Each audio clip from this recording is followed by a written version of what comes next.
Hello friends, હું છું Nitaben cooking ચેનલથી. મારી ચેનલમાં ફ્રેન્ડ્સ તમારું ખૂબ ખૂબ સ્વાગત છે. આજે હું તમારી સાથે શેર કરીશ કેળાના ભજીયા. ફ્રેન્ડ્સ, કેળાના ભજીયા ખૂબ જ સરસ લાગે છે. જો તમે ક્યારેય ન બનાવ્યા હોય તો આ રીતે એકવાર જરૂરથી ટ્રાય કરજો.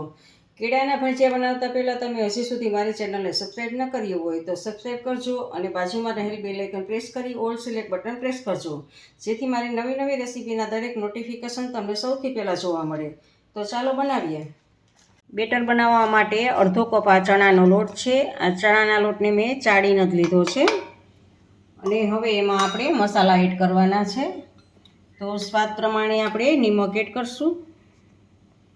થોડીક કલર માટે આપણે હળદર એડ કરશું અને થોડીક હિંગ એડ કરશું અને થોડોક અજમા એડ કરશું. હિંગ અને અજમા પચવામાં સહેલું રહે એ માટે આપણે હિંગ અને અજમાને એડ કરીએ છીએ. અડધી ચમચી ધાણા જીરું પાવડર એડ કરશું અને થોડાક આપણે લીલા ધાણા એડ કરશું બેટરમાં. અને લીંબુનો રસ એડ કરશું. અડધી ચમચી લીંબુનો રસ એડ કરીએ છીએ અને થોડાક આપણે ભજીયાના સોડા એડ કરશું. થોડાક જ આપણે એડ કરશું અને હવે આ બધું જ આપણે સારી રીતે મિક્સ કરી અને પાણી નાખી અને બેટર બનાવશું.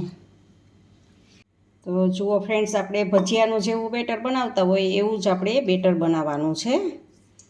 તો પાણી થોડું થોડું એડ કરતું જવાનું છે અને એકી સાથે પાણી એડ કરવાનું નથી, નહીં તો ઢીલું થઈ જાય. જો ઢીલું થઈ જાય તો ચિંતા કરવાની જરૂર નથી, થોડોક ચણાનો લોટ ઉમેરી દેવાનો છે એટલે પાછું આપણું બેટર પરફેક્ટ થઈ જશે. તો જુઓ, અને બહુ હલાવવાનું પણ નથી, આપણે આવી રીતે થોડુંક આમ જ કરવાનું છે. મિક્સ થઈ જાય ત્યાં સુધી, અને ખોટે ખોટું ઘૂમેડવાનું નથી આપણે. તો ફ્રેન્ડ્સ જુઓ, આપણું આ બેટર રેડી છે. તો ફ્રેન્ડ્સ જુઓ, આ આપણે કાચું કેળું લીધું છે.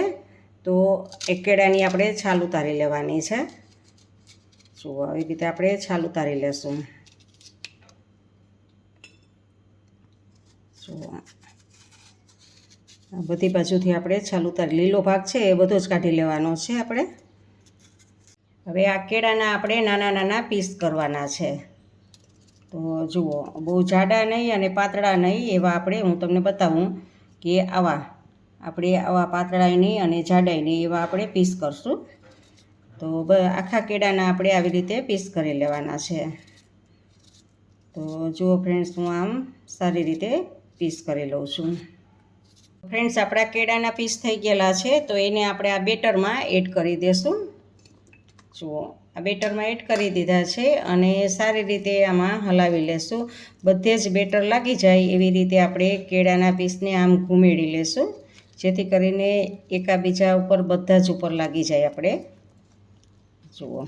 જુઓ, બધા જ કેળાના ટુકડા છે એની ઉપર આપણું બેટર લાગી ગયું છે.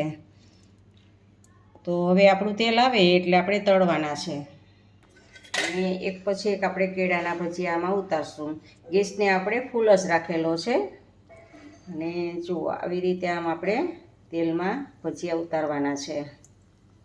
ફ્રેન્ડ્સ, આ ભજીયા ખૂબ જ સરસ લાગે છે. જો તમે ક્યારેય કેળાના ભજીયા બનાવ્યા ના હોય તો આવી રીતે એકવાર જરૂરથી ટ્રાય કરજો, કારણ કે ખૂબ જ સરસ લાગે છે. અને ફ્રેન્ડ્સ, જો આમાં તમારે ચોખાનો લોટ નાખવો હોય તો 1 ચમચી ચોખાનો લોટ પણ નાખી શકો છો. તો ઘણી વખત એવું હોય છે કે ચોખાનો લોટ પણ ઘણા નાખતા હોય છે. મેં અત્યારે ચોખાનો લોટ એડ નથી કર્યો. તો ફ્રેન્ડ્સ જુઓ, આવી રીતે આમ બધા જ ભજીયા આપણે ઉતારી લેશું. હવે આપણે ઝારાની મદદથી આવી રીતે આમ પલટાવશું.